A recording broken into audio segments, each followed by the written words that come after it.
I'm about to say something that might upset some of you. A psychic should not tell you what to do, not even me. But here's the harder question underneath that. What happens when you already know what your intuition is saying and you don't want it to be true?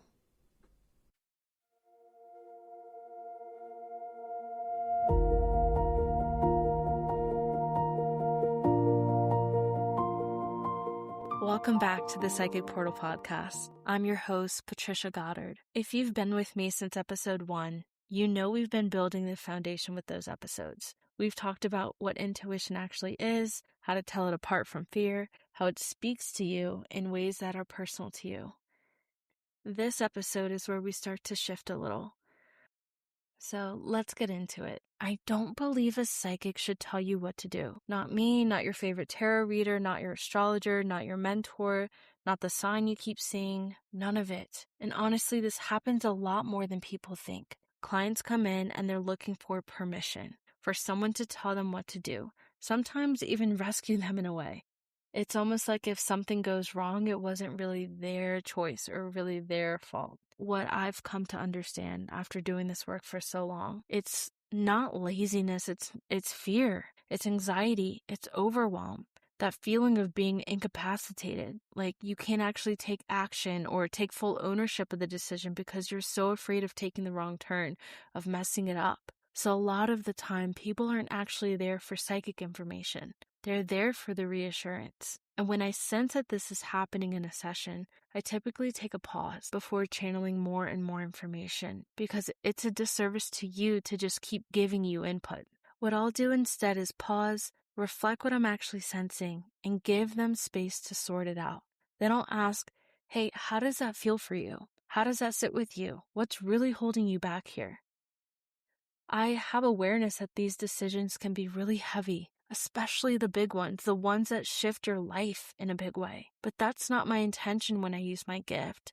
That's not what I'm using this ability for. So here's a version of this that actually works.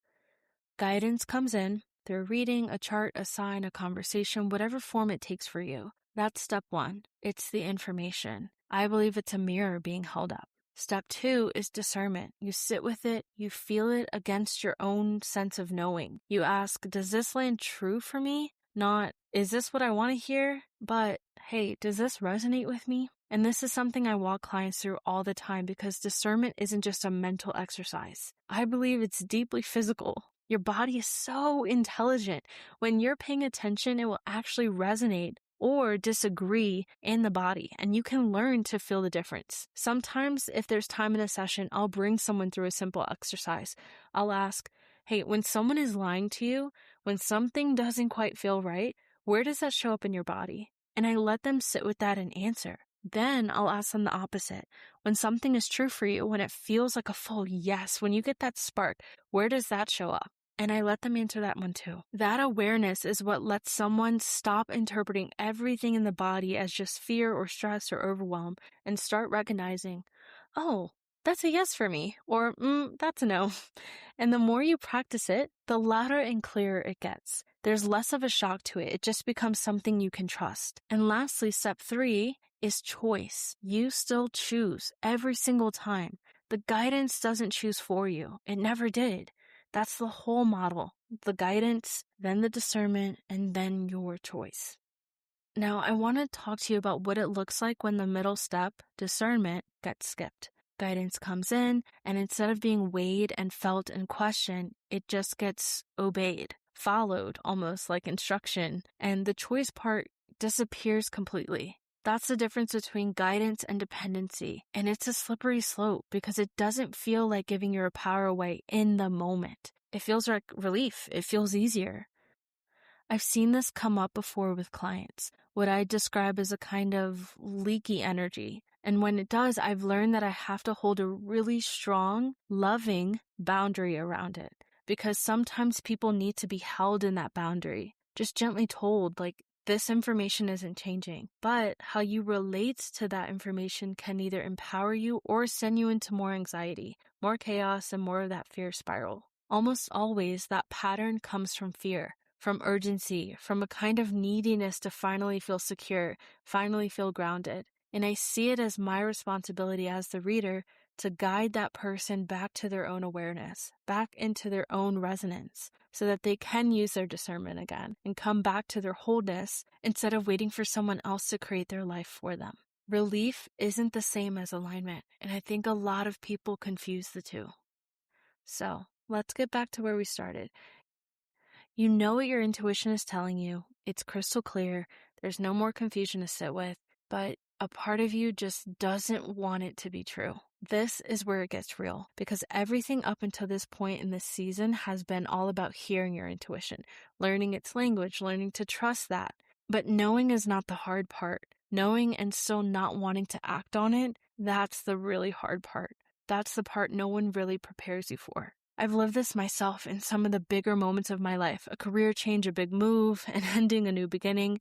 But honestly, where I witness this the most is with clients. Sometimes someone will come in already sensing something, but hoping they're wrong, hoping it isn't the case. And then I'll reflect back almost exactly what they've been already feeling, how deep it's been sitting with them, how long it's been nudging them. And I get to watch them wrestle with it in real time.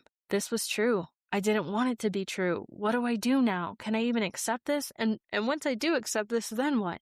My stance in that moment is always the same. Holding loving compassion and just holding space. I let them sit with it, reflect on it, come to it in their own time. I actually record my sessions, audio or video, specifically so people can go back and listen or watch again as many times as they need. Because moments like this can be a real turning point for them. They can feel like a very big deal, and they deserve the space to be with that.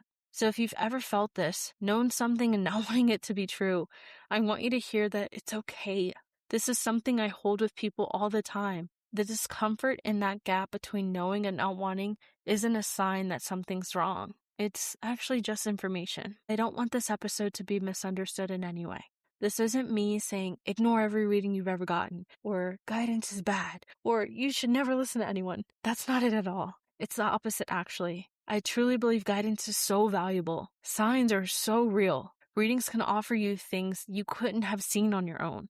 I believe that deeply. It's the work I do. What I am saying is, the moment guidance becomes a way to avoid choosing yourself, that's the moment it stops serving you. And that line is worth knowing. So here's what I want to leave you with. A good psychic, a good reading, a good sign, a good piece of guidance, it hands you a mirror, not a map. The mirror shows you something.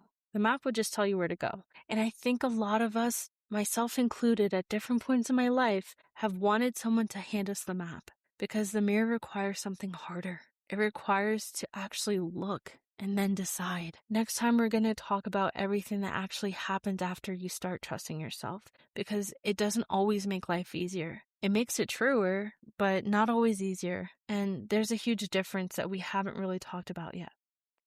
So in closing, I just want you to know that if anything has come up for you during this episode, it's okay. I too have sat there waiting for someone to tell me exactly what to do. And I just want you to give yourself the opportunity to take a deep breath and let it go. Now that you have this awareness, now that things are moving within you, you can decide how you want to move forward. When you find yourself looping in fear or reaching for more guidance or reaching for more reassurance, you can come back to this episode and just get clear. And you can connect with your heart and say like, wow, like I feel really anxious right now, or I feel really unsettled with this. And gosh, I really don't want this feeling to be true.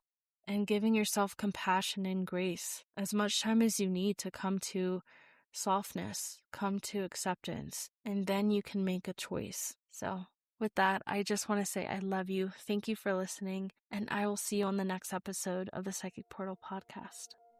I just want to sincerely thank you for stepping through the Psychic Portal with me today. This has been so amazing.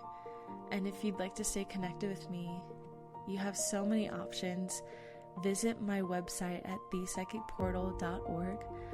On that website, you can book a reading with me, explore spiritual coaching, you can join our sisterhood, attend a retreat, look up any of the upcoming events that you would like to come to, and you'll find the links in my show notes to my website.